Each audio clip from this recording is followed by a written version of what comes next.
Gratitude. Okay.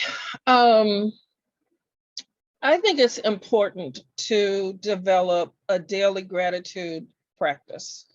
Some people journal, some people, meditate. However you do it, it doesn't matter. I'm not saying there's a one size fits all. But I think it's important, especially when you're looking for something, when you're looking to get more of something, whether it's more money or a job or whatever, to really get centered on and focused on being grateful for what you have.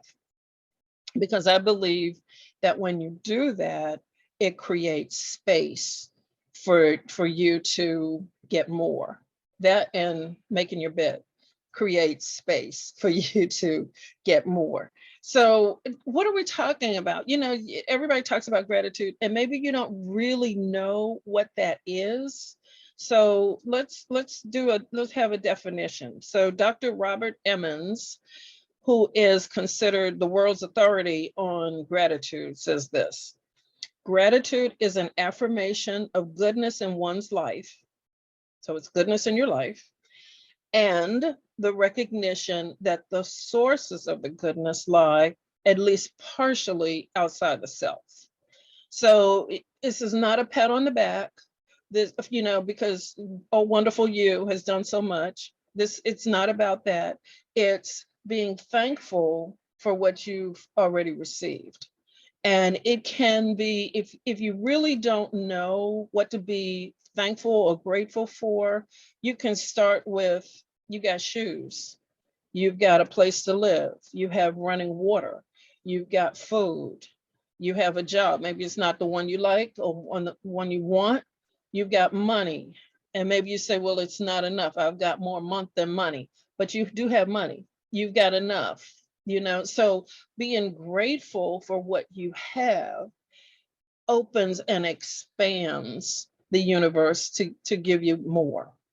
And we're going to talk about that more in depth as we go on. But how much time you set aside, morning, evening, whenever, it's important to really take definite time to just be thankful. And you can write it down if you like.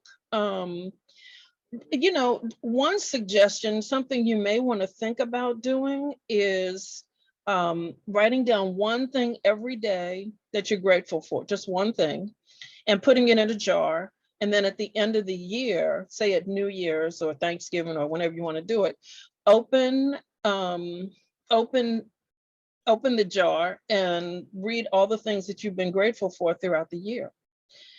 I think that would be interesting to do as a family. I think it's a nice idea and something that would help everybody stay on track. So something that you could get your kids involved in. So feedback, questions. Carol, I have a question. Would you advocate actually having a specific time of day set aside for this, or have a practice of just throughout the day giving thanks to things that occur? I think a specific time, it would be good, because otherwise it slips away from you. If you want to set a timer on your watch, so at 6:20 every day, that's your gratitude time, or, whatever. Or and in the middle of preparing dinner, you take 10 minutes, 5 minutes, while the chicken is roasting. But I think when this is the time you do this function, it's more likely that you'll do it and the time won't slip away from you.